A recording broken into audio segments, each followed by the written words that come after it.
Assalamualaikum warahmatullahi wabarakatuh. A'udzubillahi minasyaitonirrajim. Bismillahirrahmanirrahim. Rabbi shrah li sadri wa yassir li amri wahlul 'uqdatam min lisani yafqahu qawli. Amma ba'du, teman-teman, sahabat-sahabat semuanya yang jauh di sana, yang dekat di sini, semuanya mudah-mudahan dengan bimbingan Allah Subhanahu wa taala yang menyimak dan menyampaikan mudah-mudahan menjadi amal jariah, amal yang selalu kelimpahan ampunan, kelimpahan berkah barokah, dan setiap langkahnya ini mudah-mudahan mengandung langkah ibadah, langkah pahala dari Allah Subhanahu wa taala yang perlu kita harus syukuri dan perlu harus kita banggakan. Setiap nafas bergerak, ruang kesempatan yang ada dalam kita, mudah-mudahan itu semuanya bersamaan dengan ridha Allah Subhanahu wa taala. Karena dengan hidup ini, dengan dapat ridha Allah Subhanahu wa taala, maka balasannya tidak ada lain, tidak ada bukan, balasannya adalah surga dari Allah Subhanahu wa taala. Amin ya rabbal alamin. Yang saya sampaikan pada sore hari ini yaitu adalah sesuai dengan judul, beratnya hati orang tua ketika anak mondok mencari ilmu, berpisah dengan orang tua. Nah, teman-teman, sahabat-sahabat semuanya yang jauh di sana, yang dekat di sini, hari ini saya menyampaikan curhatan saya, menyampaikan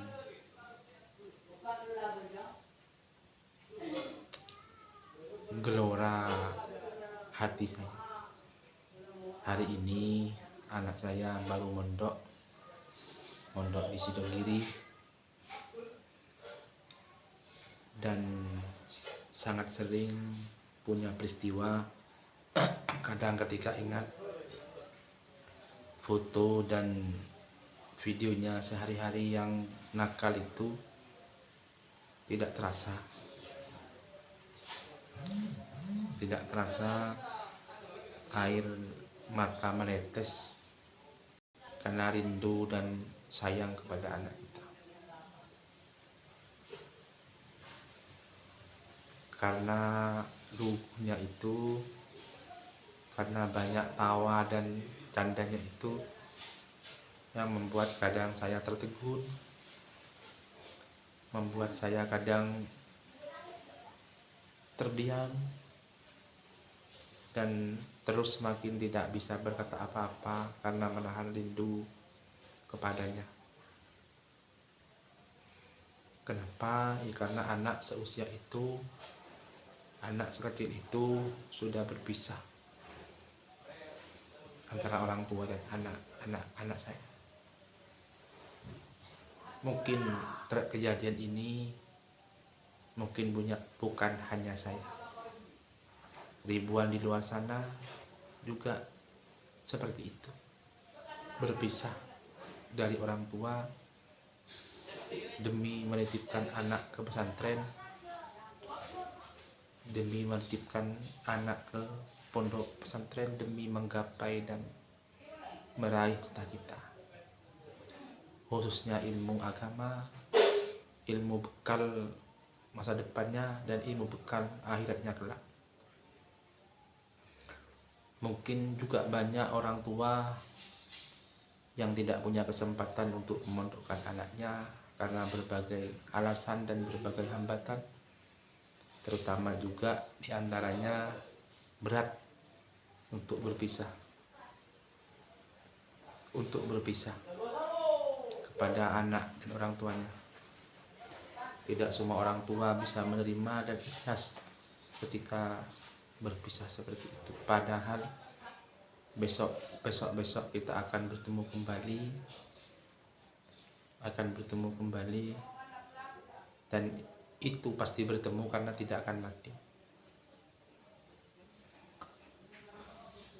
berat, rindu yang tertahan dengan rasanya. Inilah yang kami alami hari ini. Kenapa kok saya curhat seperti ini? Kenapa kok saya ngomong seperti ini? Karena inilah resiko orang tua yang memondokkan anak di usia kecil. Cuma ada catatan khusus yang semua harus kita tahu. Kalau anak kita tidak mondok, tidak dititipkan ke pesantren, yang hari ini zaman sudah mulai rusak, zaman digitalisasi sudah mulai hancur, apa yang bisa kita harapkan dari anak kita? Apa yang bisa kita banggakan dari anak-anak kita kalau bukan ilmu agama? Kalau anak kita salah dalam bergaul, habis semuanya, rusak semuanya. Tentunya kita semua tidak akan dapatkan apa-apa, rugi dan sangat rugi. Inilah sejatinya hidup, inilah kenyataan hidup. Hidup ini memang sendiri, hidup ini memang sendiri, tidak ada keluarga, tidak ada anak. Kenapa? Intinya ketika kita menghadap Allah Subhanahu wa Ta'ala, intinya ketika kita mati, ketika pulang ke hadapan Allah Subhanahu, semuanya itu akan satu-satu, akan sendiri-sendiri. Tidak ada yang menanggung semua perbuatan kita, dan tidak ada yang memberi semua amal baik kita. Semuanya sendiri-sendiri. Anak tidak tahu orang tua tidak tahu anak, walaupun kadang sering berkaitan, amal orang tua berkaitan dengan seorang anak, tapi inti kita itu hanya sendiri, dan semuanya kita akan berpisah. Orang tua kita berpisah dengan anak berpisah dengan orang tua, dan semua itu akan menangis. Cepat atau lambat, perkumpulan kita, kebersamaan kita ini akan berpisah, akan mati, akan semuanya pulang ke hadapan Allah Subhanahu wa Ta'ala dengan cara waktu yang berbeda dan dengan tempat pun yang berbeda. Artinya kenapa? Kalau kita tidak siap dari sekarang, kalau kita tidak banyak bekal dari sekarang, apa yang bisa kita banggakan? Kadang setiap hari hanya bertengkar dengan tetangga, setiap hari karena hanya bertengkar dengan tetangga, rebutan harta, rebutan warisan dengan saudara-saudara kita, rebutan mana yang benar dan mana yang salah. Setiap hari mengomentari orang, setiap hari ngomong kejelekan orang, setiap hari kadang menghitung hartanya orang, sedangkan kita jarang mengingat diri kita sendiri.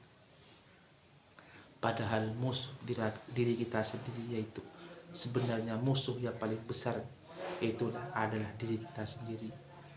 Mengingat dan memerangi hawa nafsu kita sendiri, kita sendiri harus perlu evaluasi sebelum mengevaluasi orang lain. Jangan biasakan menyalahkan orang lain, tapi biasakan menyalahkan diri sendiri. Biar kita itu ingat siapa kita, di mana kita, dan milik siapa kita. Biar kita tidak mudah membuat dosa. Inti hidup ini sendiri, kalau kita tidak siap di sekarang, tidak punya amal dari sekarang, anak kita berantakan, tidak pernah sedekah, apa yang mau kita bawa kelak kita ketika menghadap Allah Subhanahu wa Ta'ala? Sedangkan waktu terus diambil, dikikis, dan terus berkurang. Kalau kita sehari ini, jenengan yang menyaksikan video ini, coba ingat, sampean semua sudah umur berapa hari ini? Sudah umur berapa sekarang? Sudah umur berapa di tahun ini? Kalau jenengan yang menonton video di hari ini sampai umur 30 tahun, kalau jatahnya kita umur 50, berarti kurang 20 tahun kita akan mati, kita akan meninggal. Kalau jatah kita 40 tahun, sedangkan sekarang umur 30 tahun, berarti kurang 10 tahun. Sedangkan umur kita yang banyak hari ini tidak Tidak sampai umur 60 tahun, umur 50 tahun, umur 55 tahun, kadang umur 40 tahun sudah tiada, sudah meninggal. Kita harus ingat itu. Jangan sibuk mencari kesalahan orang lain. Jangan sibuk menghitung langkah-langkah orang lain. Hitunglah berapa dosa yang kita perbuat selama ini. Berapa dosa, berapa lalai, berapa sering kita menyakiti hati orang lain. Inilah serangkaian curhat saya pada sore hari ini, yang perlu kita harus bagi seperti ini, biar saling mengingat, terutama saya sendiri. Karena dengan saling berbagi seperti ini, kita bisa saling silaturahim, dan silaturahim inilah yang membuat kita bisa mengingat, bisa berbagi, dan tentunya bisa musyawarah bersama. Mungkin itu yang bisa kami sampaikan.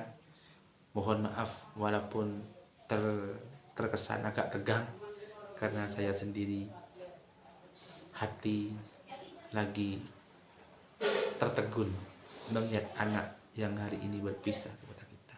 Tapi inilah, lebih baik sakit sekarang daripada kelak ketika tidak mondok, menginjak dan menyakiti hati orang tua. Inilah sepatah dua patah atau serangkaian kapur sirih yang bisa kita bagi pada sahabat-sahabat semuanya. Tetap semangat bagi anaknya yang ada di pondok pesantren, karena demi mencari ilmunya Allah Subhanahu wa taala. Kata apa yang disampaikan Gus Baha, setiap rezeki, setiap tenaga yang ia keluarkan kepada anak-anak kita yang mondok, itu setiap sekecil apapun yang ia berikan, itu sama dengan sedekah kepada Allah Subhanahu wa taala. Buktinya orang yang mondok pasti orang tuanya lancar rezekinya, karena itu mencari ilmunya Allah Subhanahu wa taala. Itu yang bisa kami sampaikan, yang bisa kami bahas. Mudah-mudahan semua dalam lindungan Allah Subhanahu wa taala, dan sehat ini mengandung banyak langkah pahala. Amin ya rabbal alamin. Mungkin itu yang bisa kami sampaikan. Kurang dan lebihnya kami mohon maaf yang tidak terkira. Kami ahli wallahul muwaffiq ila aqwamit thoriq. Assalamualaikum warahmatullahi wabarakatuh.